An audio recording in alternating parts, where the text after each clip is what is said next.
Police నిబంధనల ప్రకారం ఒక వ్యక్తిని అరెస్ట్ చేస్తే ఏం చేయాలి? పోలీస్ స్టేషన్లో తీసుకెళ్ళాలి. హైకోర్టు ఏమని చెప్పింది? సీసీ కెమెరా పర్యవేక్షణలో ఉండాలి నిందితుడు అని చెప్పింది. బట్ నిన్న దాచేపల్లిలో జరిగినటువంటి సంఘటన ఏంటి? ఎవరైతే హరికృష్ణ, ఉప్పతల హరికృష్ణ అనే అతన్ని, తంగెడి గ్రామానికి చెందిన అతని తండ్రిని పట్టుకొచ్చారు. పట్టుకొచ్చిన తర్వాతన వాస్తవంగా అతని మీద గతంలో ఎన్నికల సందర్భంగా బాంబు వేశాడు అన్నటువంటి అభియోగం ఉందట. అప్పుడు అరెస్ట్ చేశారు, బయటకు వచ్చాడు. ఆ తర్వాత అతను సోషల్ మీడియాలో వార్నింగ్లు ఇస్తున్నాడట తెలుగుదేశం వాళ్ళకి. ఆ కారణంగా తీసుకొచ్చారు.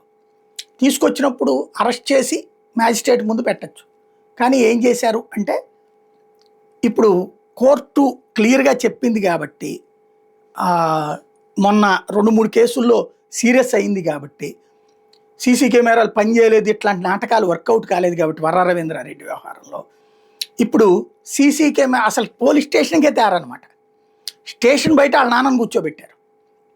ఈ అబ్బాయిని బయటకెళ్ళి పోలీస్ స్టేషన్కి ఆనుకుండే క్వార్టర్స్, ఖాళీ క్వార్టర్స్, అంటే ఇప్పుడు ప్రతి చోట పోలీస్ స్టేషన్ దగ్గర ఉన్నటువంటి క్వార్టర్స్ని ఇట్లాంటి ఒక స్థావరాల కింద మార్చినట్టున్నారు. అంటే అనధికారికమైనటువంటి స్టేషన్ల కింద మార్చినట్టున్నారు.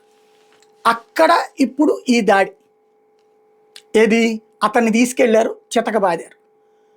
వాళ్ళ తండ్రి ఇంటి కుటుంబ సభ్యులకి చెప్పేటికి అందరూ పురుగు మందులు తీసుకుని వచ్చారు ఆత్మహత్య చేసుకుంటామని.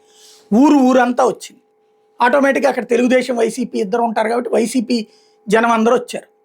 వస్తే ఎక్కడున్నాడంటే లేడంటారు, అదిగో అక్కడ ఉన్నాడంటే అటు పోనీరు. ఇప్పుడు కనబడుతున్నటువంటి దృశ్యాలన్నీ అతన్ని చితకబాది కాలు కూడా ఇరగ్గొట్టారన్నట్టు. మరి ఫ్రాక్చర్ అయిందా లేదా ఇప్పుడు తేలాల్సినటువంటి అంశం. ఆ తర్వాత అందరూ వచ్చేటప్పటికి చివరికి వాళ్ళందరినీ అక్కడ ఎందుకు పెట్టారు అంటే, వీళ్ళ అనుకూల పత్రికల్లో రాసుకొచ్చేది ఏంటంటే ఖాళీగా ఉందని పెట్టారట. అంటే ఖాళీగా ఉందని ఆ లెక్కనైతే కనుక ఖాళీగా ఉందని చెప్పేసి మంత్రుల కార్యాలయంలో కూడా పెట్టచ్చుగా. అట్లా పెడతారా? ఎవడన్నా ఖాళీగా ఉందని చెప్పి ఎక్కడన్నా పెట్టేందుకు అధికారం ఉంటుందా ఏ వ్యవస్థకైనా సరే? వార్తలు రాయడంలోనూ విచిత్రం. పోలీస్ స్టేషన్ మీద దాడి అని రాసుకొచ్చారు. ఏది తీసుకొచ్చి అక్కడ చితకబాదిన తర్వాత వీళ్ళు వెళ్ళి ఆందోళన చేస్తే దాడి. ఇదివరకైతే కనుక ఆందోళన, నిరసన, ఇప్పుడు దాడి. వార్తలు ఇష్టం వచ్చినట్టు మారిపోయినాయి. చంపేస్తున్నా సరే దిక్కు లేదు. చివరికి అక్కడ తీసుకెళ్ళి చితకబాదితే దిక్కు లేకపోగా ఈ విధమైనటువంటి కవరేజీతో కూడినటువంటి వార్తలు. అసలు అక్కడ జరిగినటువంటిది కోర్టులని మోసం చేయటం, న్యాయ వ్యవస్థని మోసం చేయడం, చట్టాన్ని పూర్తిగా దారి మళ్లించడం. రౌడీజానికి దీనికి ఏంటి తేడా? రౌడీ కిడ్నాప్ చేసి కొడతాడు, ఇప్పుడు ఇక్కడ కిడ్నాప్ చేసి కొట్టారు, ఏంటి తేడా? అతను తప్పుడోడు, ఖచ్చితంగా చట్ట ప్రకారం లోపలే. ఎవడొద్దన్నాడు నిన్ను? చట్ట ప్రకారం లోపలేమనే కదా చెప్పింది. లేదు ఆ లెక్కనైతే అన్ని పార్టీల వాళ్ళని, తప్పేలే, అన్ని పార్టీల వాళ్ళని, తప్పు చేస్తున్న వాళ్ళు ఏ పార్టీ వాడినైనా వేస్తున్నాం మనం. ఎక్కడికి వెళ్తుంది వ్యవహారం?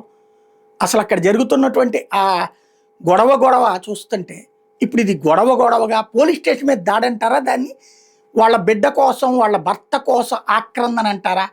ఒక్కసారి చూడండి.